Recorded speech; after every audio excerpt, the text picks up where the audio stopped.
What's up, everybody? Troy Cartwright here. Welcome back to another episode of 10-Year Town. A couple housekeeping items. We are going to be doing another Q&A episode, so you can submit those questions to 10yeartown.com. Also, I am going on tour with me and my band, and you can buy tickets to those shows at troycartwright.com. Today's guest on the pod, hit songwriter Andy Albert, a dear friend of mine.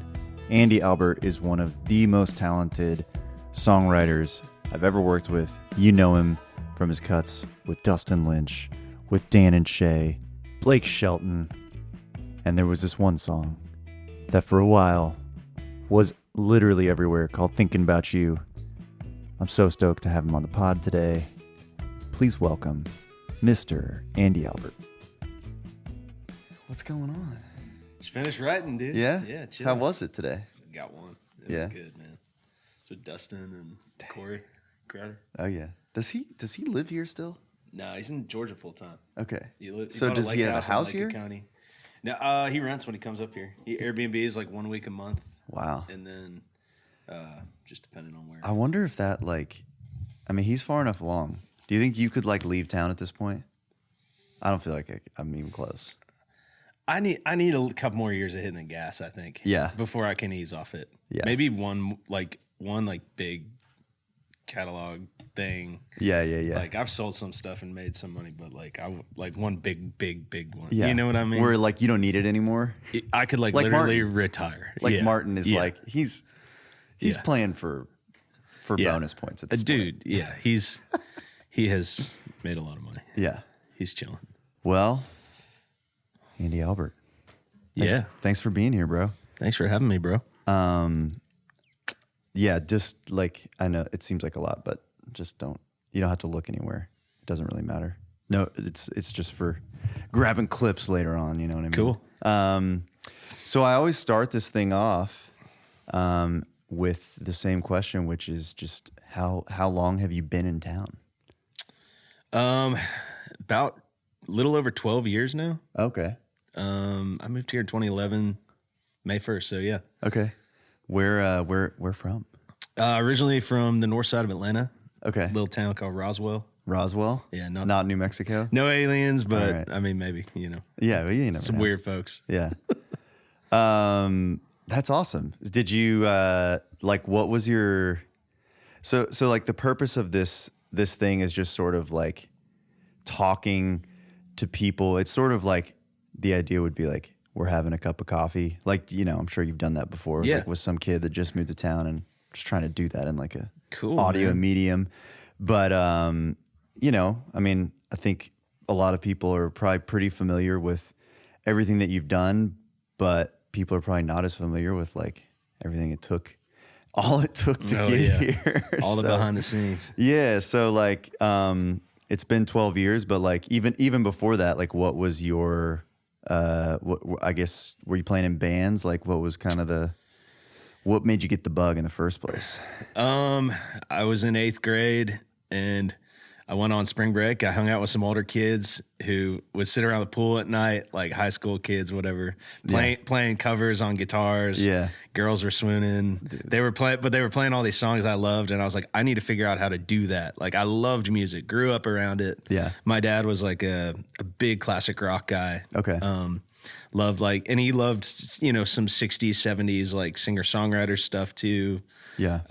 All across the board. But he had hundreds of records when I was a kid and would spend his Saturday nights in the basement drinking wine and just full blast, whatever it was, some Cream or the Eagles or Eric Clapton, Yeah. Gordon Lightfoot, whatever. That's He would awesome. just go across the board. But anyways, so I got a bug there, came home, found my mom's old gut string guitar she had in college, got it fixed up and taught myself guitar over the next year or two. Yeah.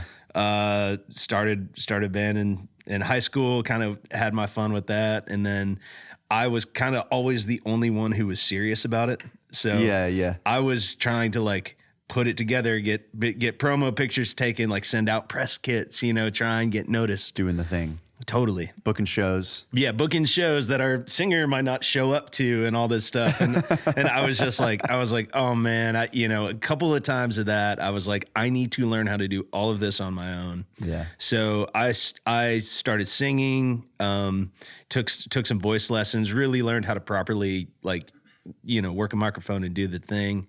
And then at the end of high school and starting in college, I started a pop punk band. It's called Holiday Parade.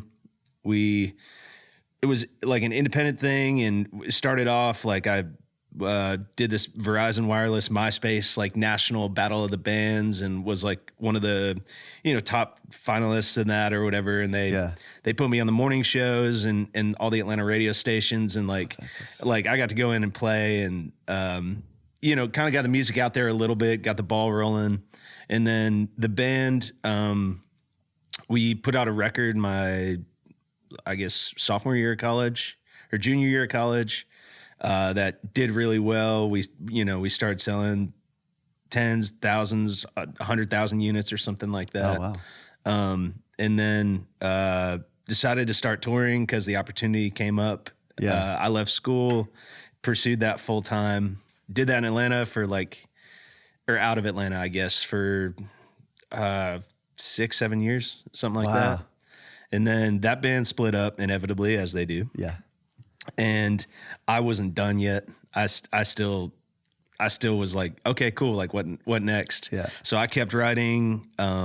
I started a new project with my buddy Dan Smyers, now of Dan and Shay. Yeah. And we were like a rock kind of duo thing. I met him when he was out on tour selling T-shirts, and we started sending demos to each other and writing songs kind of remotely. He was in Pittsburgh, I was in Atlanta, and we figured the only way we were going to make it as a project would be to be living in the same city, obviously, but and that either being Nashville or LA, because if you're going to do music, you got to be in the heartbeat of it, as we know now in Nashville. Yeah. Like you kind of got to be here to participate. No doubt. So we didn't have any money. We couldn't afford to get to LA. So we landed in Nashville and have been here ever since, man. That's awesome. Yeah. Too broke for LA. Yeah, straight up. Like I would have gone to LA if we had any more money, but I think we both moved here with like $800-900 in our bank account to last for 2 years. Right. I know. It seems like now it wouldn't even be possible in Nashville. It's crazy, man. I think about that. Our first house here, it was a 3-bedroom house. We paid $900 a month for the whole thing. The whole thing? Yep. Not per person? No. Wow. With the yard. And we had like another roommate crashing on our couch. She paid us like $200 a month. So like we were each paying like, $215, something you can make that work for a long time. Oh my gosh, like almost indefinitely. Yeah. Like in worst case scenario, it's coming to the end of the month. You can find $200 like somehow you can do something, So we were in that predicament enough, but yeah. That's awesome. Were you like, how did that kind of transition from emo and rock and et cetera into like the writing country songs? Like what was were you like, was that like forced upon you, or was it like were like heard it and you were like, I think I can do this, or like, honestly, I fell in love with country music a little later. Like when I was in college is when I started really getting into listening to Kenny Chesney, going to the parties and the tailgates, and like getting caught up in the moment, and that being the soundtrack for it. It just felt right. It was natural. Yeah. On top of that, I fell in love with like the songwriting aspect of it. Yeah. That was always my favorite part of being in a band. Was like being the creative driving force behind it. I wrote a lot of songs by myself, and in my first band with my buddy Michael Whitworth, we were collaborators. Yeah. In that, and he would always come over to my house. We'd sit on my piano and like just like work up all our songs, do it like that. But yeah, when our band split up in town, we had the opportunity to write with a handful of people. We had met initially just by, I think, having the management we did, and the few people we did know, we found our way into a few open doors and like started building a few relationships. I saw how songwriting can be a great career path. Yeah. And at that point, when that band split up, I was done with chasing artist stuff at least at the time, you know, I was a little burned out, and I knew, I had always said to myself, like if this ever doesn't work, like you should have a go at that. Yeah. And so I doubled down on that when the chance came, and then about a year later signed a pub deal, and I've just been working my butt off ever since. That was it. Yeah. That's awesome. It is really interesting. You've done quite a few of these now, and like everybody's kind of entry point into the songwriting community is different, right? Oh, yeah. Some people come here they're like, I just wanted to write songs. Yeah. But I'm always surprised. I think a lot more people do kind of come in like through the band artist route. Yeah. Right. And that's kind of how they get, which makes sense, right? That's how you're going to meet songwriters, is like, you're like, I got this thing I'm working on or whatever. I need songs for it. Totally. But it is like, cause that was true for me when I moved here. It was like, well, he's an artist, so let's write some songs. That's how I met like all my friends, was, yeah, you man. know? And, yeah, there's many paths. Yeah, it's cool, man. It's cool how everyone has a different story kind of making their way here. And I mean, I have so many friends I met along the way, even way before I moved to Nashville, that I've all landed here. I still hang out with, work with all the time. Yeah. It's a beautiful thing, man. In the music business, the ones who stick around, it's a smaller community than you think. Yeah. When you were talking earlier about like your first band, I think about that all the time. I was just on a trip with a bunch of my buddies from like middle school. Yeah. And we were just, you know, reminiscing and like just talking about, you know, the battle of the bands that we all used to play in or whatever. And it is interesting, the longer you go in this career, like, you know, you just sort of along the way, people depart the journey. It's from wild, the songwriter, or, you know, from the musical side anyway. Yeah, it's wild, man. And then, you know, I met some people along the way who were so ridiculously talented. Yeah. And like even just had so much of a head start on me. I was like, oh, this guy's going to do something no matter what. And like, it's funny how some of those guys are the ones who were the first to leave. Yeah. Yeah. You gotta stick around. Oh, you yeah. know, Yeah. If you can take it. Yeah. It's, you gotta have some thick skin. But No doubt.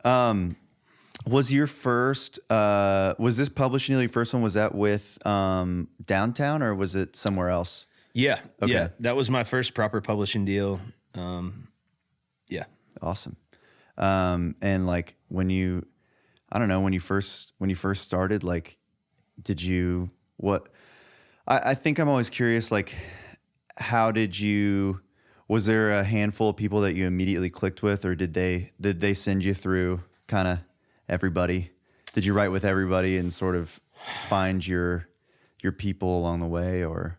So a little bit of both, honestly. I had been in town at that point for about 3 good years. Yeah. A few of my friends had moved here, and I had built a few relationships that were my kind of core writing relationships. Like before I had a deal, the people I'd write 4 days a week with. Yeah.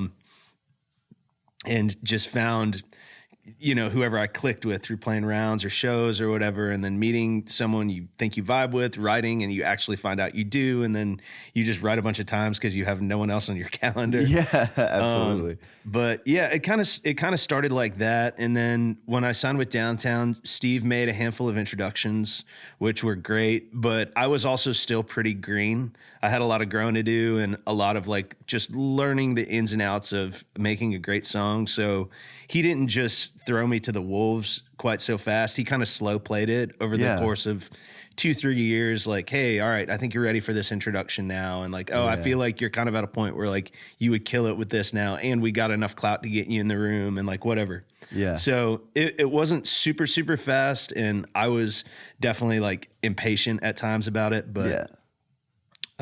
But that's the value of a great publisher. Absolutely. To sort of know, like, hey, we're not ready yet. You can only make one first impression. And that's right. I think Steve was really mindful of that. He knew what I was capable of, but like was also waiting until he knew that I would not, like, he would have to oversell and I'd underdeliver. You know what I mean? Yeah, absolutely. That's man, that's really cool.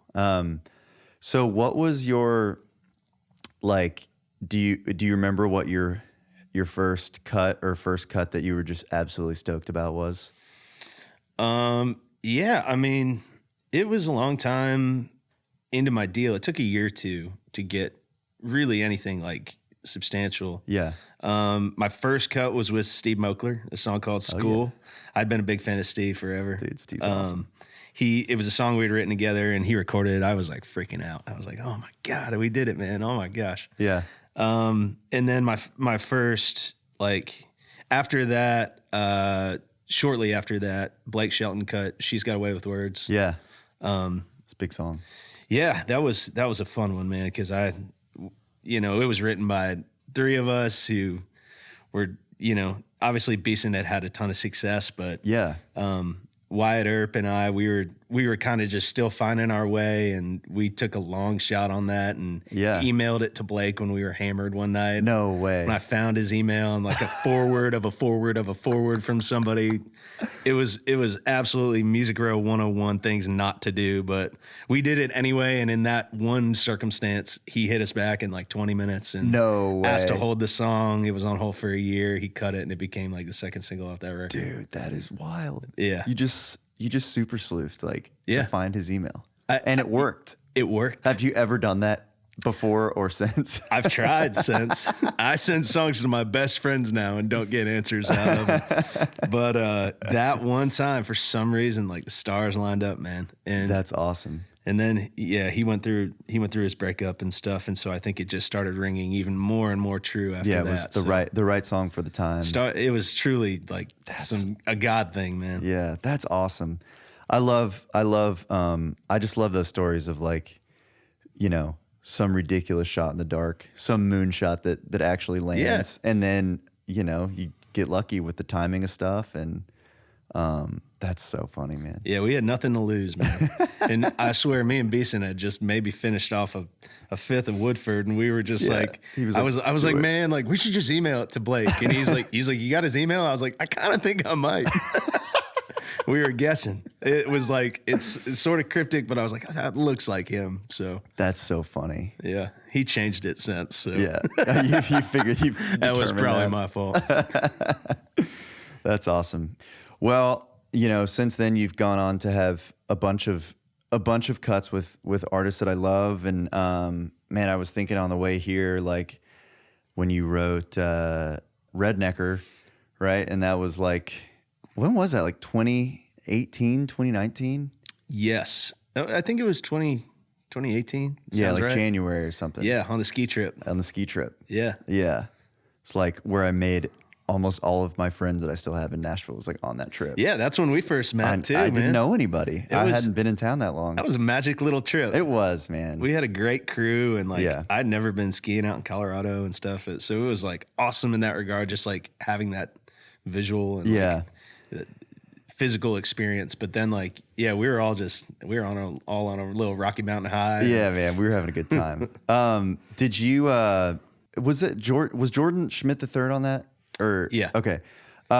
Did you had you written a bunch with those guys? Probably with Jordan. I don't know. I never know how involved everybody was with Hardy at the time, but yeah. So with Jordan, we had been writing a ton. He was literally one of my day one dudes. Yeah. And we were a weekly on each other's calendar for like 3 years or something like that. So we had written a million songs and like kind of gone around the horn a couple times, gotten a bunch of cuts and stuff.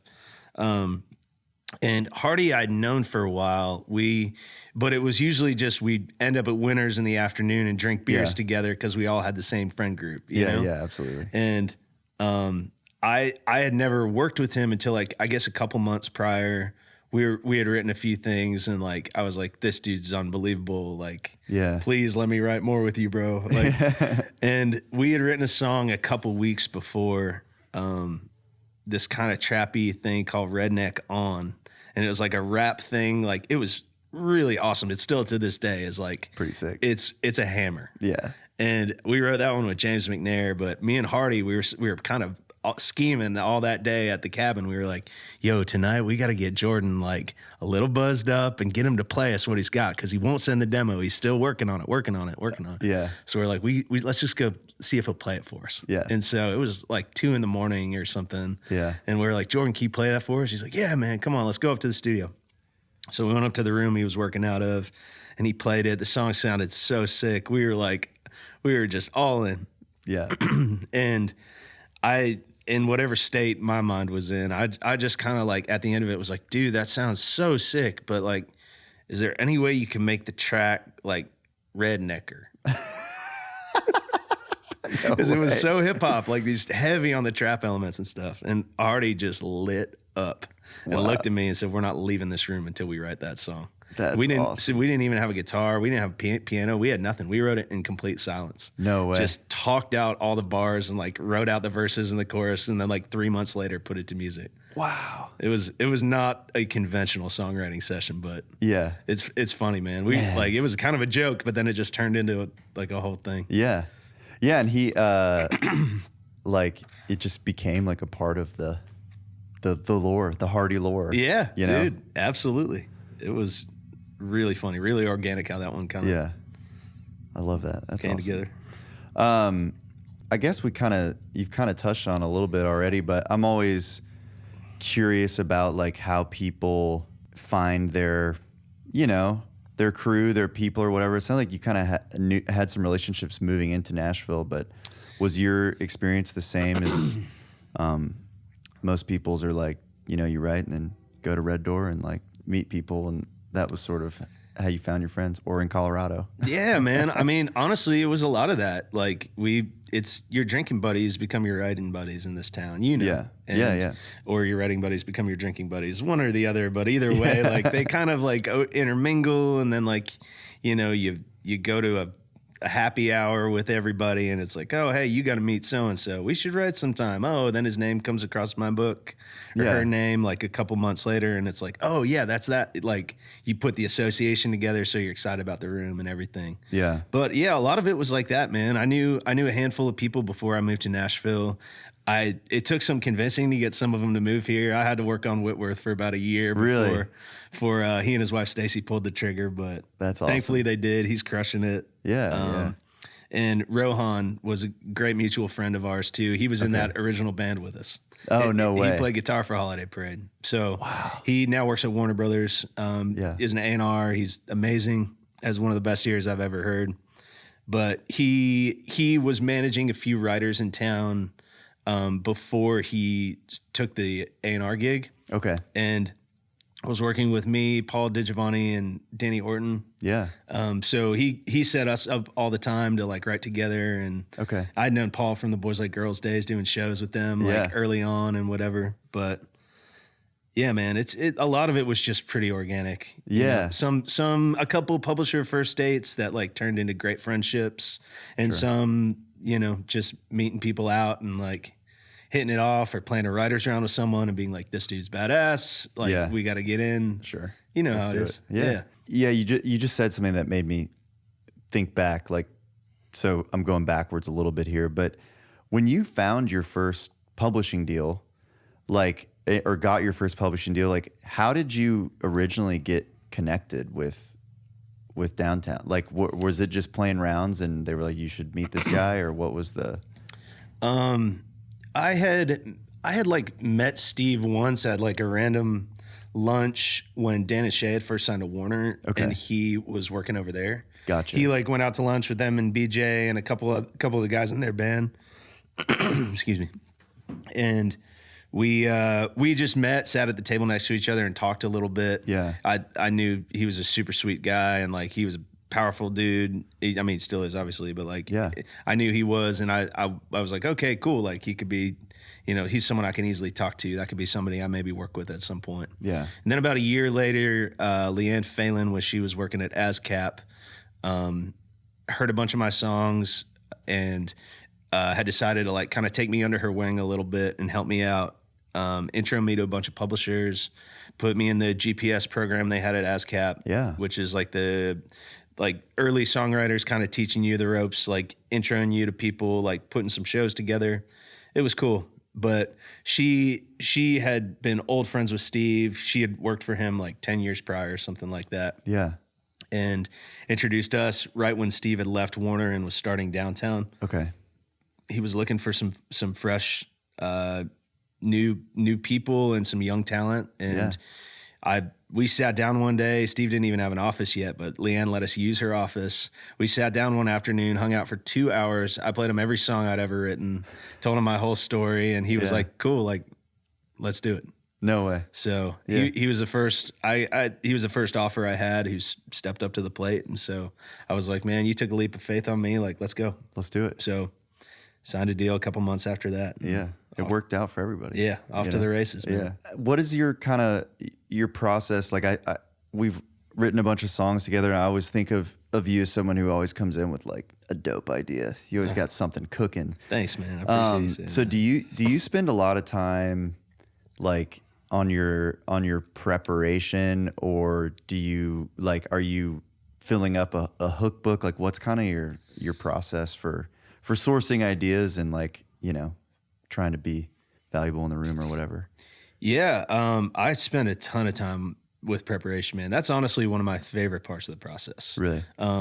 I kind of grew up my whole life writing by myself. Yeah. So through COVID, really, I mean, I got back in touch with that a little bit. Okay. And not so much as writing a ton of 100%ers and like shooting them around, like, cause I don't have the production means. It's kind of a pain in the butt to like get a demo done if it's like all on you. Yeah. So, but more so just like picking up a guitar and like spelling out an idea, like not just having a title, but like having an angle and like supporting information to like hook it, you know? Yeah. And so nowadays at night and in the mornings, I usually leave the house a couple hours early, and we'll go grab breakfast or coffee and post up somewhere and like spend, 2-3 hours going through every idea I have, figuring out who I'm working with that week or that day, picking out ones I think would be a good fit for them, and then like unpacking what I think they could be. Yeah. So like if I have this really cool title, I'll try 3 or 4 different angles on it, make sure I've explored everything I can think of, try and find the best angle on it. Yeah. And then come up with a setup line or like a couple setup lines, because there's usually one in the pre-chorus that needs to hook it to, and 2 pre-choruses and a bridge, you know what I mean? Yeah. So I try and come up with a couple lines like that, and then just anything that I would stream of consciousness, like how would I want to start the chorus or phrase it out, meter it out, like I don't know, almost like poetry a little bit. But. Yeah. And are you doing it more like lyrically, as opposed to, it sounds like you're sitting there like just thinking about it and writing it into your phone. Are you doing that more than like sitting there trying to find the melody, or is it a combination of both? I do. It's mostly like lyrical, but like metered out lyrics. So like I could pick up a guitar and properly sing it. It would feed into a phrase without having to shave down words or reword the whole thing to make it fit in a line. Yeah. I try and be really mindful of like a pocket that I'm hearing, or like what I would hear if there's no music. Like how would I want to sing this line? Because, when we're writing songs, and we do it all the time too, but like you kind of got to start with the title or the hook, and like what is the way you want to sing that 4 times? Yeah. It's the like just way you send that and deliver it. Like that's it. That can be a phrasing thing. It can be an inherent phrasing thing, or the way the line is phrased. I don't know. I'm getting a little deep, but like no. I mean, this is inside baseball. It's good. Yeah. That's usually how I like to think about it, and start there, and then just like work backwards. Like even if it's just a meter in my head, like I'll at least count it out and like try and get it close. So when we bring it into the room and work it up, we're not like super far off. Yeah, that's awesome. And do you, like if you have most of a song done, will you spit it all out when you get in there, or do you like do you unspool it slowly? Or does it just depend? It kind of depends. I find myself spitting it out a little more than I should probably, but I mean, it's more just like when I'm trying to sell the idea, I want to like give the full pitch. So like I'll be like, here's the angle, here's the feel and the hook.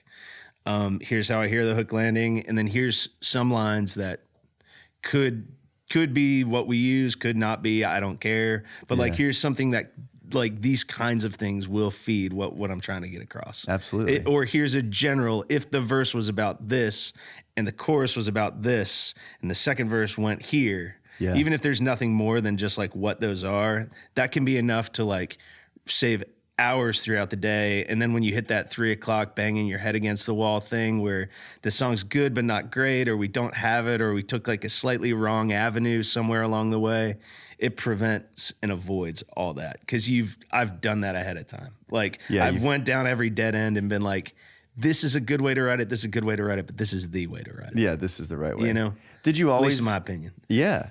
Is that like a skill set you've developed over time? Like when you first started, do you feel like you were always that prepared, or has it been like not at all? No, I flew them by the seat of my pants for like about 7-8 years. And then like I said, even over the pandemic and like around that time, maybe the year or two before too, I like started just being like, okay, like how can I set myself up to have a better batting average? Yeah. Like to where more songs I write every week are like become something. You know, or I think this is a great idea. How can I make sure we don't miss on it? Sure. So I have to have that awkward conversation of, hey, can I rewrite this? Like, or whatever. You know what I mean? Yeah, like, absolutely. Avoiding all that, like just get it right the first time. I found out for me at least, like it's just spending time with it, with the idea, seeing what it could be, and like picking and choosing what I think are like, if I can hit the money with like even just 1 or 2 lines or like a whole chorus or whatever, like if I can hit the money on it, like it's going to be so much easier to like get that idea across to the co-writers, get us all on the same page, and like make sure we knock this thing out of the park. Yeah, the preparation is like, it's awesome. It's inspiring a little bit. It's funny, man. It's like, it's a lot of times in this town, it's all just a natural process. And like, I say all this to say like, if someone else has a great idea or a way better idea in the room, like we will always write that. Sure. Whatever the room is, or sometimes I'll have like a fully prepared thing and some co-writer will be like, oh, but if you took it this angle, it could be even better. And like, they're right, we'll do that. Yeah. 100%. Like I'll throw everything out the door as soon as I need to, if the artist isn't feeling it, or if it's like, if the track kind of dictates something else, but I just like to have something coming in. Yeah, that makes a lot of sense. So your first number one, do you can you tell me a little bit about it, and also like the journey? You know? It was a song with Dustin Lynch called Good Girl. Yeah. I'd had a couple of radio singles at that point that were almost rung the bell, but like hadn't quite got there. And so when that one finally did, it was a real special moment. Yeah. But I wrote that one. We were just talking about that. I wrote it with Justin Ebach and Dustin out on a bus run in 2017, I believe. Okay. It was the third day of a 3-day bus run. We were playing up in Chicago. And the second day, I think, we'd written a song that we thought was the one. We were like, okay, like the trip's made. We did it. It was worth it. Like we did it. And so the third day the second night we, had a few drinks, we slept in a little late. Yeah. We got up, like, I think around noon, we started kicking around some stuff. And Dustin was like, yo, boys, like, no pressure today. Like, let's kick it around for a few hours. If we hit a wall, like, no harm, no foul. We got a good one. Yeah, we got a good one. Like, it's all good. So the pressure was totally off our shoulders, which is why I think, like, it fell out so easily. Yeah. But we had started one thing that we were kind of hitting a wall with, and we were just like, next, Yeah. We crumpled up the piece of paper and before we called it for the day, Ebach pulled up this little loop of a Rhodes piano playing the feel for a Good Girl, just the 1 5 6 4 chords and whatever. And it had this Dustin was kind of like a body, like a background. Like he was like in that headspace a little bit, looking for something kind of swaggy, but like smooth and simple, easy to sing to. And Ebach played that, and we were all feeling the track. And I had on my phone just written down, like, I got it, Good Girl, because I got myself a good girl. Like just those 2 lines. Yeah. And he played the track. I heard this pocket in my head of singing it that became the song basically. And wow. We sang those 2 lines and flubbed the rest of it. And then like Dustin loved it. He lit up to the idea. We wrote it really fast. That's awesome. And then it was really funny because he had just launched a new single. They were like a month into promoting it, 2 months into promoting it. It was doing the thing, streaming like really well. And that day, the head of the label, John Lobo, was driving up to the show. Yeah. And we had finished this song at like 4:35 p.m. or something like that, right before Dustin had to go in to do meet and greet and then play the show. No, actually, he wanted to do meet and greet. He came back out. We recorded the vocal in between the meet and greet and the show. Okay. We recorded the vocal, and then he said, "All right, boys, it's showtime. I got to go on stage. Ebach, is there any way in an hour and a half you can have this demo done, ready to listen to play for the head of the label?" Which, as it's pretty good odds. You may not know, like, is insanely difficult. That is a gun to your head. And all we had at that point was an unedited vocal, a loop, drum loop, and a piano loop. We had no guitars, we had no harmonies, we had no stacks, like nothing. Yeah. And so Ebach pulled off a miracle, man. He put on his headphones and was like, "Andy, I'll be back in about an hour, but like, I'm going to get this right." Yeah. He crushed it. We played it for Loba that night. He loved it. Month later, they recorded it, and 2 months after that, they pulled the other single and sent ours out. Dang. So it was like a really quick turnaround that's unusual in this business. Yeah, but that's so special. Yeah. And it's such a great song. It's like, for a while there, it was like the number one song that I would sing to my dogs. That's awesome, man. That's awesome. Yeah, it's incredibly catchy. Do you remember, like, obviously you kind of, like you said, you'd had some close calls with Ringing the Bell, but like, how did it feel? Like, did somebody call you to tell you it was number one? I'm sure obviously you're probably pretty aware of what was going on, but oh, dude, I was so freaked out. Really? Yeah, because it happened at the very top of January, right after the Christmas freeze, and we were stuck at number 2 for like 5 weeks. Wow. And this was it 2020 going into 2020? I'm trying to going remember. into 2018, I believe. Oh, okay. Wow. It was like a little. I think that was it. Okay. Because we wrote it in 17. It was a super quick turnaround. Okay, gotcha. So I think it was January 2018, and it was right when Speechless, they were the song in front of us. Oh, wow. So it's funny. It circles back to my buddy Dan and like all that. But I was texting him. I was like, "Bro, can y'all just like move out of the way for just 1 week? Yeah. Just let me tap it. Have like, just let me ring that bell, bro." And we would still laugh about that. That's awesome. But yeah, when it finally got there, it was like just a total relief. I was like, thank God, after this whole like chart run that I was nervous the whole time, even though I had no reason to be. The song was testing well and doing good. Yeah. But I was just grateful to finally have gotten there. Yeah. And then the hit song Hangover kicked in, and I was just like, oh my God, how am I going to do this again? Yeah. You're staring back up the mountain, right? Yep. But man, it's got to be a pretty good feeling. Oh, there's nothing like it, dude. Yeah. I felt like I'd worked my entire life to get to that moment. Yeah. You kind of had. Yeah. Did you do anything wild to celebrate? Just have a nice bourbon? Let me think. We did a good dinner. Me and Emily went to Cane Prime, I think. And then Steve and a bunch of my buddies like went out one night. We like went out. Yeah. And it was he was like buying drinks for everybody. Like we just went crazy. Yeah. And all my friends came out to show support, and it was pretty special time, man. Oh, that's awesome. Well, what advice would you give to somebody that is just moving to town? Like, what would you, if they were like, man, like, where do I start?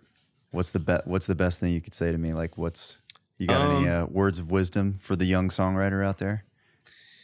Be utterly relentless. Like, when someone tells you no, that doesn't mean you're never going to make it. Yeah. I had been told so many millions of times by so many record deals and everything like leading up to it, and publishers, I had publishers laugh in my face when I was trying to get a pub deal and playing those songs. Dude, it was insane. Yeah. But I wasn't going anywhere, you know? Yeah. I am here to do this, and I'm not doing anything else. Yeah. So I was getting pressure from my folks to go back to college at one point and stuff, when I was bussing tables and trying to get my publishing deal in line and like figure it out. But I never once thought about looking back. It was just kind of like a march forward, even if it was like 1 step forward, 3 steps back. Yeah. At times, come in with a great attitude, work hard, be prepared, and be open to learn from the people you work with, your friends or your mentors, or if you're lucky enough to get in the room with like some top dog or someone you really look up to, like give them your best idea and be vocal and, you know, be present in the room, but at the same time, like see if there's something, even if the song is whatever, like see if there's something you can walk out of there, like having learned that's going to make you a better writer going forward. Yeah. New trick you can put in your bag or whatever. Yeah. A new way to hook something. Yeah. Or some way you just wouldn't have thought of, or a way to say something, or like, oh, you know? Right. Do you listen to a lot of music like outside? Well, I guess, do you listen to like the radio a lot? Do you listen to a lot of country music, or do you have stuff that you listen to that's sort of off the beaten path or whatever? Like what's your, I don't know, what are you listening to? I do a lot of both. Yeah. I listen to all the current country stuff, all the records, everything that gets cut and comes out. Like I've digested it like pretty entirely. Like really, I want to have a big awareness for like what we're trying to do and what other people are doing that's really cool, or that like is beating out songs that I'm submitting for something, like try and understand why. Yeah. So next time around when we come back, like if I was thinking the artist's headspace was a little over here, I can adjust it. So when we're back in the room, we can like hit the bullseye with it. That's cool. I do listen to a lot of that, and I love just driving around listening to country radio personally. Yeah. But aside from that, yeah, I go back all the time and listen to like punk rock records that like got me into music in the first place. Even this morning, I was just blasting like Blink-182, Enema of the State. Like when I was driving my kid to preschool, he was like, "Daddy, what is this?" I was like, "Turn it up, man. This is Blink-182. Check this out." That's awesome. Yeah. I mean, I do stuff like that all the time. I love some like Rustin Kelly, like some emo stuff. Yeah. Some pop stuff. I'm not as super deep in like the current pop radio stuff as some of my buddies are, but like I keep up with it. Yeah. If nothing else, just to like have a finger on the pulse a little bit. Sure. But yeah, man, a lot of songwriter stuff and like lyrical stuff too. That's a little more just like chill evening vibe. You know what I mean? Absolutely, I do, dude. I'm so into Rustin Kelly right now. Oh, he's the best, man. Dude, I love it. Oh yeah. I was just up in the mountains and I just like, we were hiking and, you know, I was just putting in headphones and jamming the new record. It's so good. It's so good, man. I've been a fan of his for the last like 5-6 years, and just saw him at Ascend the other day. Yeah. He crushed it. Dude, I saw him at Spotify House during CMA week. It was really funny because he was like clearly very tickled that he was there. Yeah. You know what I mean? But it was awesome, dude. It was a great show. I love Multiplicity song is what I'm blanking on the name right now. Yeah, that CBD would not give me. Yeah. That's awesome. Did you like growing up, like you did a lot of pop punk? Did you listen to like Ryan Adams and kind of that singer-songwriter stuff? Was it more obsessed with Ryan Adams? Dude. He was like literally still probably my favorite artist of all time.